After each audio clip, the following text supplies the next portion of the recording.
Hey guys, it's Courtney, and today we're celebrating 1,000 subscribers for my very good friend Keionna, and she's doing things a little bit different. She's doing a reverse hop where she will be a guest on several different channels, which I will link below, and mine is included.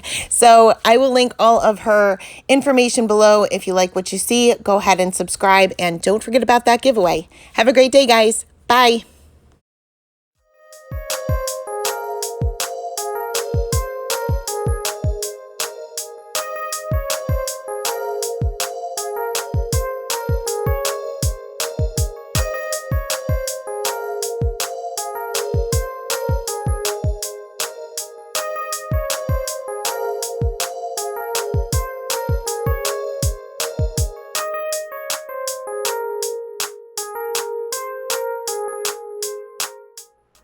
Well, hello, my crafty friends. Today is day one of my 1K reverse hop, and I am going to be using some rabbit hole designs. I am trying to use different companies that I love, and I've been looking at these caffeinated creatures for quite a while, and I had not used them yet. So I thought that today would be a great way to kick off this 1,000 subscriber hop with a fun card using these funny creatures. So I'm going to bring in some Nina Solar White Classic Crest along with some Memento Tuxedo Black, and I am going to bring in my Misty, and I'm going to stamp out all of these images. Now we're going to talk a little bit about the hop once we get to coloring, but I just wanted to let you guys know what I'm doing to get started. So the first thing that I'm going to do is I'm going to bring out each one of these images, and I'm just going to stamp this on my Nina Classic Crest Solar White 80 pound because I am going to be doing some Copic coloring. Now I did space them out a little bit because I'm going to use my Brother Scan and Cut to do my cutting, and I did not want it to end up cutting into another image. So now that we have them all cut out, I am going to bring you guys to my other camera, and we're going to start coloring. All the Copic colors will be listed on the screen. Now let's talk about this hop. First of all, thanks a million to Courtney for allowing me to take over her channel today to bring you guys this video. Now this is how this is going to work. It's going to be 5 weeks, 5 giveaways on 5 different channels. So you guys make sure you check the description box so that you can gain all the information. You guys will need to be a current subscriber. You'll have information on how to get in contact with me, how to get to my YouTube channel, and all of that listed below. So come over, subscribe, make sure you leave a comment. Then I want you to hop over to Rafflecopter.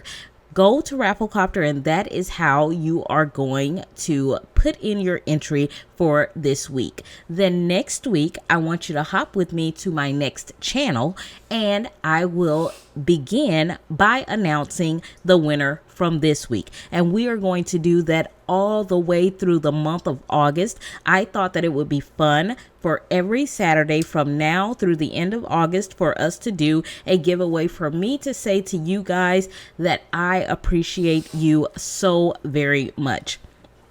And I wanted to extend the love to some of the people who have been so super supportive of me. Some of the individuals like Courtney, Cassie, Amanda, Miranda, Jamie.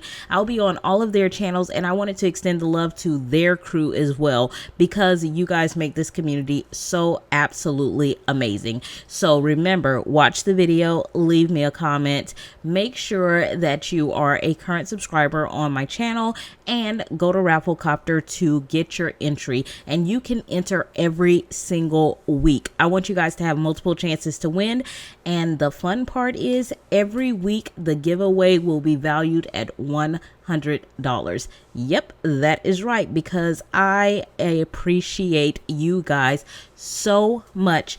Every week for the next 5 weeks will be 5 giveaways valued at $100. Tell all your friends, share it if you like, the more the merrier, right?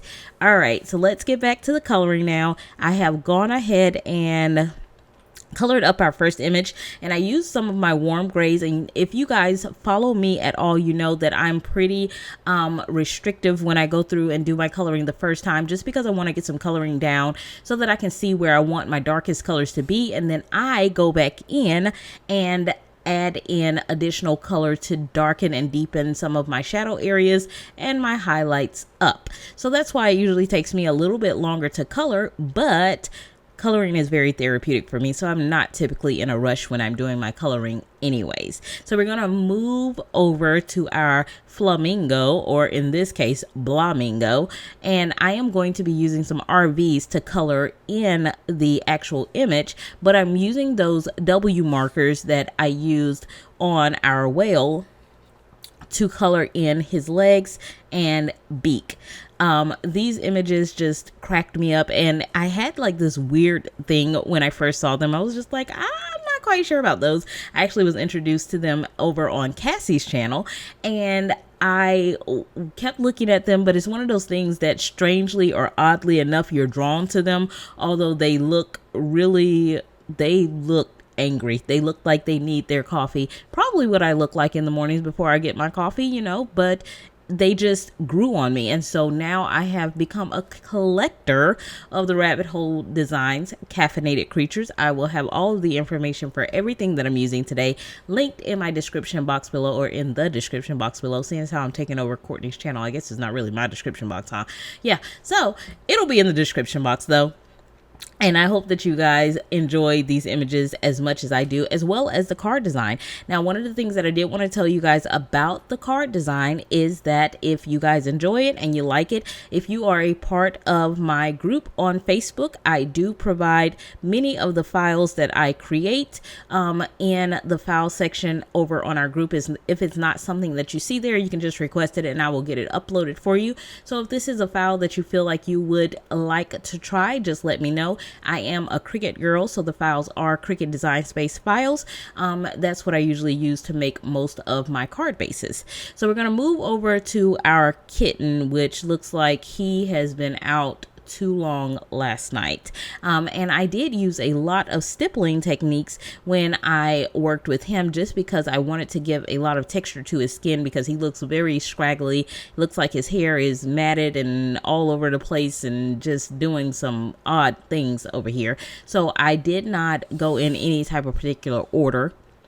I just did more stippling to give a variation of colors throughout the image for him. Now, I did not keep 100% of the coloring in, because that would have given us about a 40-minute video. And I know that everyone does not have 40 minutes to dedicate to watching a single video. Although, I probably could sit and watch coloring for days on end, but I am aware of your time. So I did cut out some portions, like the coloring of their clothing and their coffee mugs and things like that. So you won't see that part, but you will see the finished image. But I did want to show you the coloring of at least all of the creatures.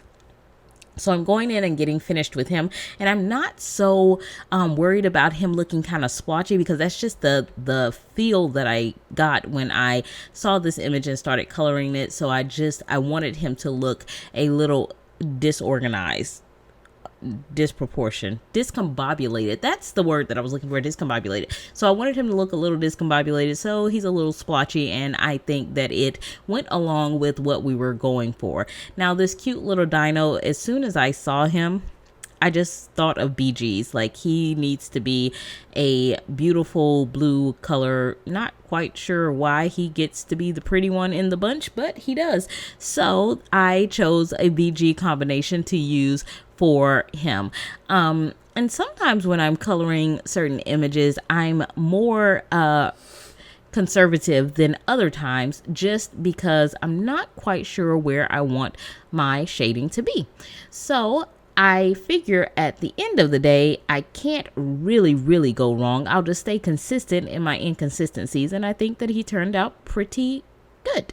And the reason that I was kind of concerned is because although I wanted his back to be darker, when I was looking at his front, it looks like certain parts of his front are turned away as well when we're thinking about light source. So I wasn't quite sure, but I just went with it and just kept things in kind of the same placement, I guess is the best way for me to describe it. And I think that it worked out pretty well. He seems to get more of a center highlight, which is fine. When in doubt, just give it a center highlight, right? Or when in doubt, just do what you want to do and it'll be fine.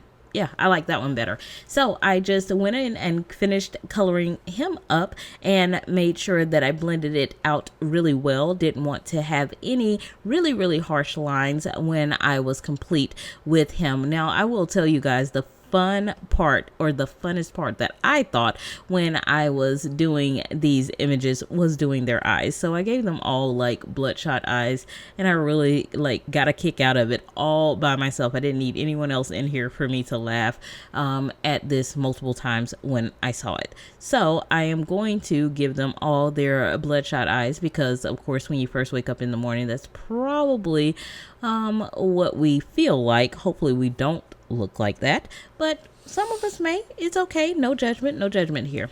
So once we get done coloring in his eyelids, and all of them, I gave them center highlights on their eyelids, just because your eyes are a round object, so the highlight would be in the center, right? Or at least that's what I was told. Courtney is a good teacher.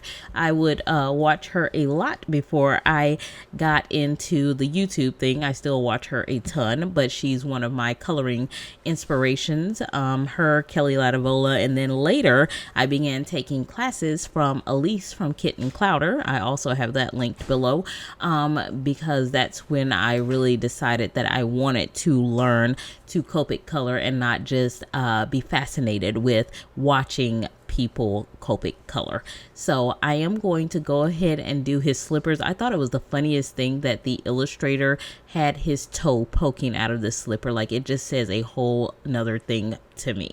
So once we get done with that, I did forget to do the eyelid of the flamingo, or our blamingo, and then I'm going to go in and do our bloodshot eyes to this whale, dolphin, shark, fish, we're going to call it a fish. And then I will do the same thing to all of the others, and then we will pretty well be done with our coloring, and we're going to go on to start putting our card together. So this is what we end up with when all of our coloring is done. I took it over to my Scan and Cut and had my Scan and cut out all of the images for me.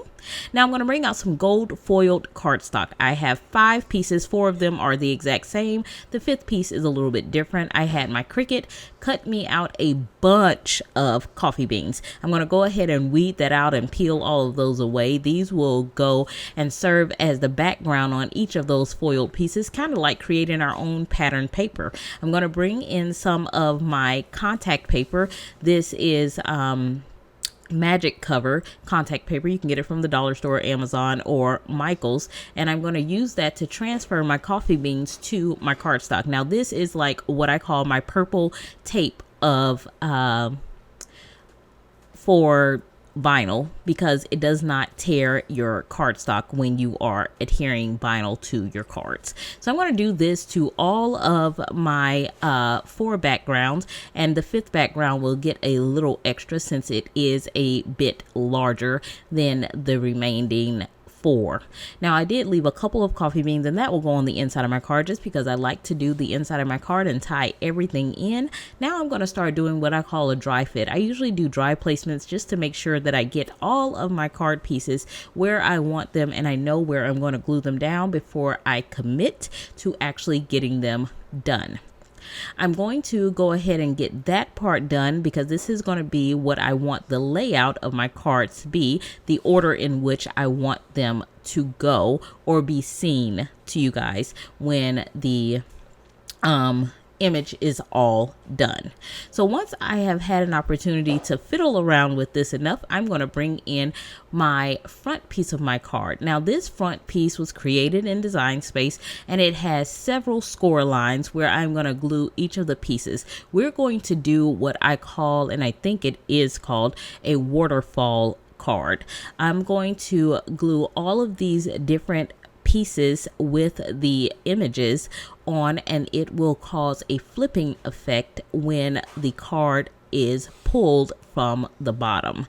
I also have that longer piece, because that will serve as our background as our images are flipping up, so that we will have kind of a consistency of what the background looks like even once all of the 4 images have flipped through.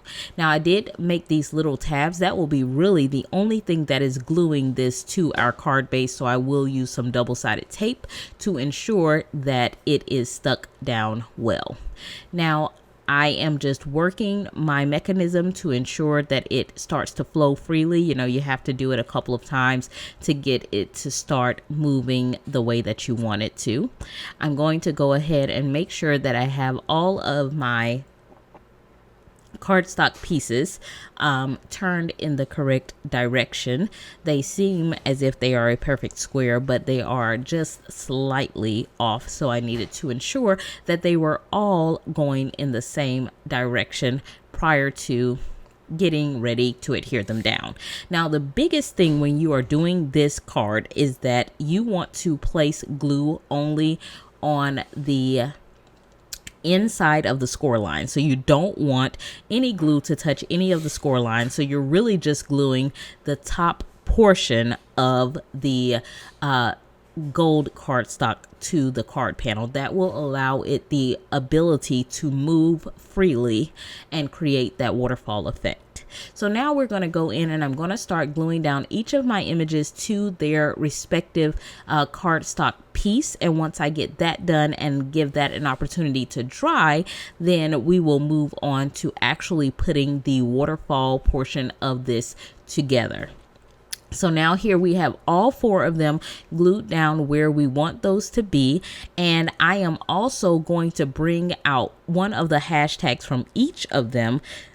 And I'm going to put little sentiment strips on each one of the cardstock pieces. So I took one of the sentiment strips, like Mom Life Came with the Cat. I'm going to put that on there, and I'm going to use each of those hashtags to kind of create a secondary sentiment, I guess I would say, for each of these waterfall pieces. So this one says bite me.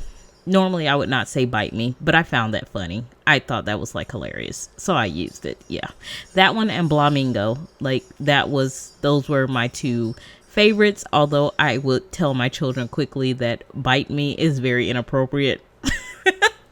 But I thought these were like super funny. Or Death Before Decaf. I swear these sentiments go so perfectly with the images. Whoever illustrated these did an amazing job. So before I do my waterfall, I'm going to start by gluing that back panel. Remember, we had one piece that was a rectangle versus a square like shape. That is going to be our back piece, so that once our waterfall starts to move, you still see your background. And like I said, with these, I am going to just glue on the inside of the score lines. I'm trying to show you that here. So you don't want to touch any of your score lines. You just want a line of glue going on the inside of that so that this mechanism will move freely. Now, I will tell you guys, hindsight being 2020, I would have started from the bottom going up. I would not have glued the top one down first, because then you have to wait until it's completely dry before you move it and put in your next piece. Otherwise, it is going to pop off before it is dry. So just a little tip. I mean, it didn't matter a ton. It just probably put a few minutes onto my card making process. Nothing major. However, just like to tell you guys things that I would do differently so that you don't have to do the same thing that I do and have the hardships that I did. That is the one thing that is awesome about YouTube creators. We do it all so you don't have to. So I'm going to go ahead and finish up. Now this last one will be glued completely down to that back panel. That is the only one that gets glued completely down, and you will know that because there is no second score line for you to stay inside of. So there's a total of 4, and it will flip 3 times, leaving you to that 4th one. And then, like I said, as you're pulling, you will still have the coffee beans and the gold cardstock.